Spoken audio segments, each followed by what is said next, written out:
name's Veronica, and today I'm going to be doing things a little different. Today I'm kind of talking about something that could be a little touchy. Books and suicide.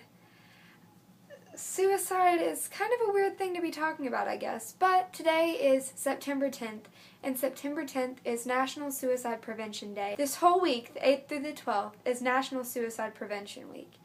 And I've always been a mental health advocate, so this is one of my favorite weeks out of the year because it's a platform that I can use to get it out there more, to remind people that you play an important part in this world and that no one else can do it for you. And you are special. You are important. No matter what the world may tell you, you're incredibly important. And you are the only you that there is. And there's a reason that you're here. And there's reason to keep living. Now, I don't know you and I don't know where you come from, but if you feel depressed or anxious or angry or suicidal, talk to someone. Even if that someone's me, I don't care. You can message me on YouTube, on Instagram, on Twitter, on Goodreads, on Pinterest even. They have messaging on Pinterest now. I will talk to you because no one needs to feel like they're completely alone in this world. You're right. This is a booktube channel, and so today I'm going to be talking more about books with suicidal protagonists or suicidal elements to them. I know that could be a kind of weird thing to talk about, but honestly, it's one of my favorite types of books because they're so thought-provoking and so deep, and I'm a deep person, I guess. So I'll go ahead and start with my first book. What I'll do is I'll tell you the book, the author, a kind of synopsis, and then I'll read you a quote from it that stood out to me. Now, I haven't read all of these books, but I have somewhat researched them on Goodreads, and I will leave a link below to every single one of them. The first book I'm talking about is The Virgin Suicides by Jeffrey Eugenides. And I haven't read this book, but I've heard a lot about it, and as soon as I can get my hands on a copy, I would love to read it.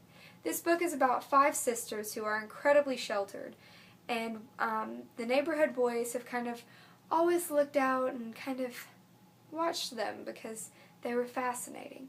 But now the 5 girls are dead. They've killed themselves, and the boys are now men, and they're looking back on these mysterious girls and trying to figure out what happened. They've killed themselves. And the boys are now men, and they're looking back on these mysterious girls and trying to figure out what happened. Now, I haven't read this book. You can probably tell from my synopsis. I don't really know exactly what the book's about. However, one of my favorite quotes of all time is from this book, and that quote is, basically, what we have here is a dreamer, somebody out of touch with reality. When she jumped, she probably thought she would fly.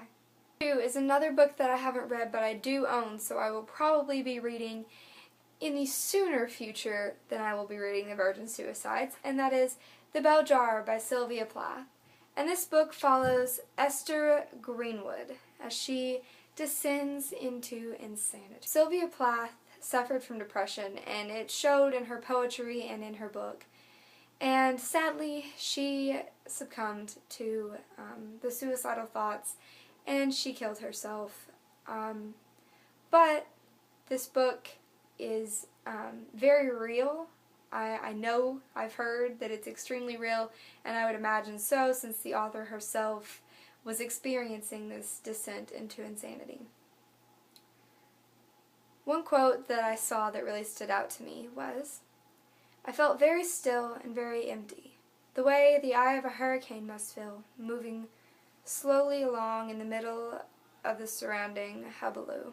The third book on my list is probably my favorite standalone book of all time.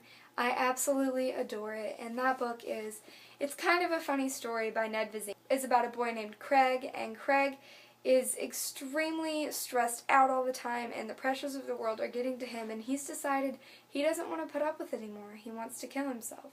But then all of a sudden he finds himself in a psych ward, and he's on the way to healing, and he doesn't know what to think about that. But it's kind of a funny story. Again, I have to mention that Ned Vizzini also was depressed, and this story is based off his time spent in a psych ward. Sadly, he also succumbed and he killed himself this past November, and I'm kind of probably tearing up right now. I don't know why I'm getting so emotional.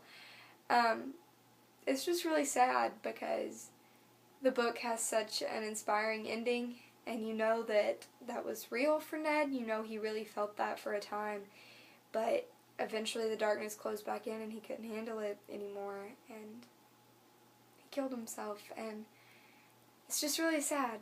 But that's why I'm here, and that's why I'm speaking out, is because I don't want that to happen to anybody. Let's make it stop. For the next book, we're going to tone it down a little bit. This book isn't nearly as emotional and not nearly as focused on suicide, and the author is still living and she is still writing all the time. And that book is The Pact by the lovely Jodi Picoult. If you've watched my videos before, you know I have a very intense love-hate relationship with Jodi Picoult. This book was the first book I read by her, I believe, and it's not my favorite. It's actually probably my least favorite that I've read so far. But this book is about Chris and Emily, who have been soulmates from the time they were born. They were neighbors, they grew up as friends, and eventually fell in love. But now Emily is dead, and Chris is the #1 suspect in the murder case. He says it was a suicide pact, but was it really? Just a side note, this book has a bunch of extremely detestable characters. Many of them will get on your nerves and really tick you off sometimes, but the story as a whole is pretty good, and it's set in the courtroom, and so if you're into crime and court books and stuff like that, like Jodi's kind of typical books, this is a pretty good one. The quote that I picked from this book is, "I'm too much of a coward to kill myself, and too much of a coward to live." This book I picked is one that you all have probably read. I have not, and I'm really not ashamed to admit that, to be honest, and that is Looking for Alaska by John Green. I've only read one John Green book, and that was The Fault in Our Stars, and only because I was forced to read it.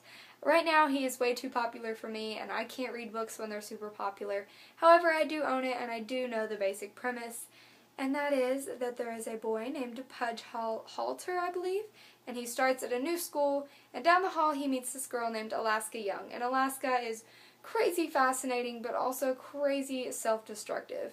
The quote that I picked from this one is, "It always shocked me when I realized that I wasn't the only person in the world who felt such awful and strange things." This book on my list is one that I have not read, but my best friend has read, and she loved it, and I've also heard from many other people that it's a great book, and that is The Program by Suzanne Young. And this book is about a young couple by the names of Sloane and James, and they live in a future world where suicide is taking over, and there's a program developed called The Program that is supposed to help people overcome their depression and suicidal thoughts.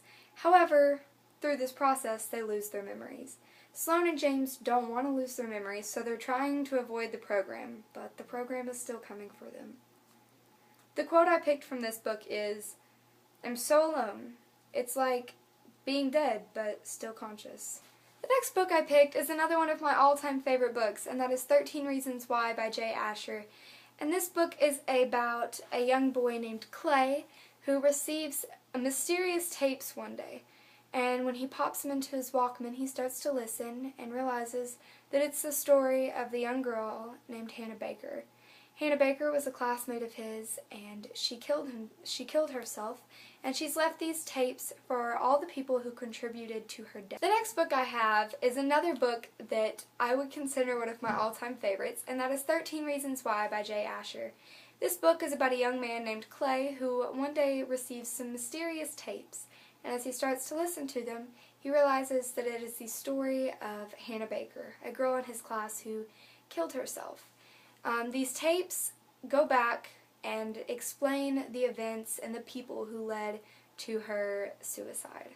The quote I picked from this book is, "This time, for the first time, I saw the possibilities of giving up. I even found hope in it." A book that doesn't have to do with depression, but it still has to do with suicide. People think that suicide is only caused by depression, but sometimes you can have a different illness that maybe gives you symptoms of depression, but that leads to suicide. And this book is Winter Girls by Lori Halse Anderson, and it deals with anorexia and bulimia. Leah and Cassie are the two main characters, and they were best friends, and they both dealt with an eating disorder. Leah with anorexia and Cassie with bulimia.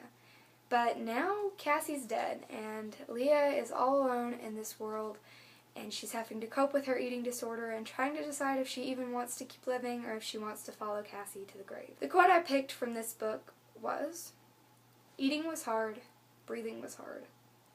Living was hardest." Thank you all so much for watching. I hope that this video has made an impact on your day, and I hope that you keep thinking about it and keep thinking about those who suffer silently. And if you are one of those suffering silently, like I said, please don't suffer in silence any longer. Reach out to me or to anyone. I will leave websites and numbers below for anything that you're dealing with. I really, really hope that you find healing somewhere, because you really do deserve it. And for the rest of you, be advocates, speak out, speak up for those that are dealing with these illnesses. I love you all, and I hope you have a great day. Bye.